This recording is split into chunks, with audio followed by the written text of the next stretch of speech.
faire attention parce que le monde dans lequel on vit est un monde d'activité surnaturelle. Suivez-moi. Le monde spirituel, c'est pas le ciel. Le monde spirituel est une dimension parallèle entre les réalités visibles et les réalités invisibles. Ça veut dire que le monde spirituel, c'est pas au paradis. Le monde spirituel, c'est l'endroit où peuvent opérer des esprits qui ne sont pas visibles, mais dont l'influence peut se ressentir sur la terre. C'est pour ça que dans Job chapitre 1, la Bible dit que Satan sort d'un conseil avec les anges de Dieu et Dieu lui-même. La décision qu'ils prennent à ce conseil va influencer la vie et la destinée de Job.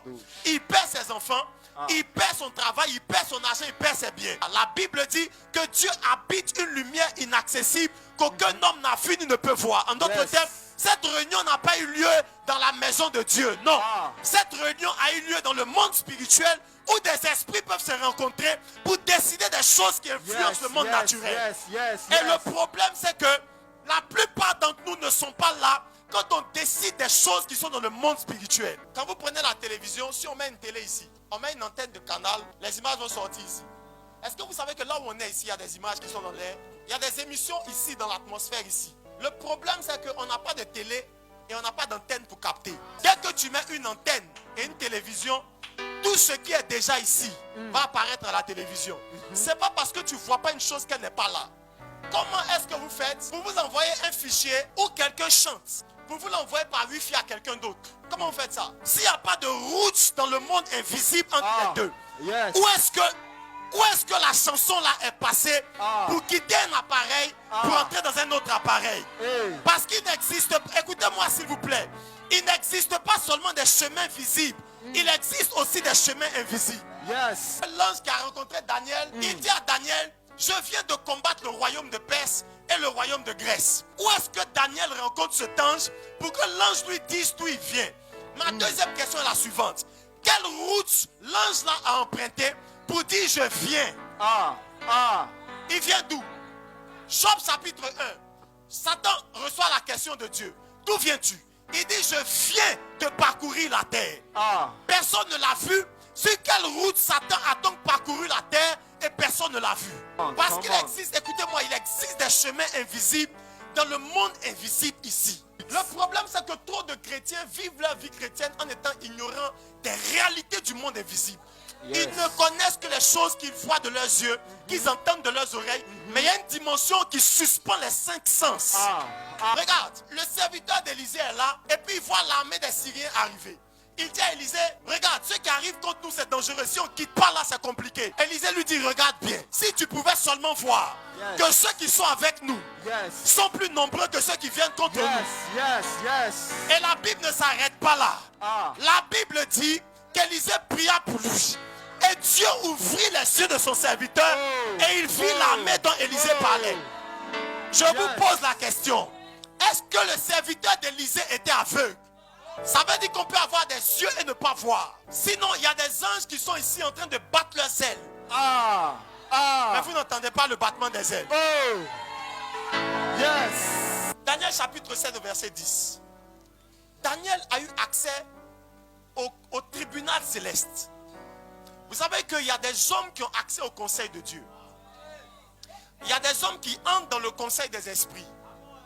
Il y a des hommes qui vont où les esprits se rencontrent. Il y a des hommes qui ont la capacité de ne pas seulement être des hommes et de comprendre. Et regardez-moi s'il vous plaît. Je ne parle pas juste d'avoir des paroles de connaissance. Je parle de comprendre même le mouvement des saisons et des époques. Il y a des hommes qui peuvent comprendre ce que Dieu va faire. Là où Dieu va se retrouver. Le prochain mouvement dans lequel Dieu va être.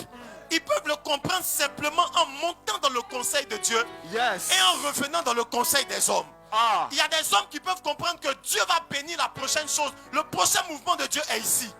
Ils n'ont pas besoin que ce mouvement arrive. Ils peuvent le sentir arriver.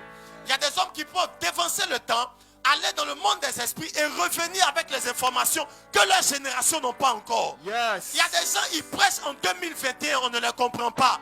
En 2030, on va les comprendre. Oui, parce qu'ils sont allés trop tôt dans le conseil de Dieu. Ils ont eu des informations qui ne sont pas encore de leur époque. Les hommes peuvent monter plus haut que leur réalité naturelle. On veut que Dieu se manifeste, mais on a besoin d'une église qui n'est pas naturelle. On a besoin de chrétiens qui peuvent entendre Dieu et dire à leur famille, ça là, tu ne dois pas aller dans ce voyage, parce que dans 2 mois, voici ce qui va arriver. On a besoin de femmes qui vont attraper leur mari pour leur dire, monsieur, monsieur, ne déménageons pas. Parce que si on déménage, on aura un problème. Dis à quelqu'un, on a besoin de femmes et d'hommes qui marchent par l'esprit. On a besoin de femmes et d'hommes qui marchent par l'esprit. L'église n'est pas une ONG.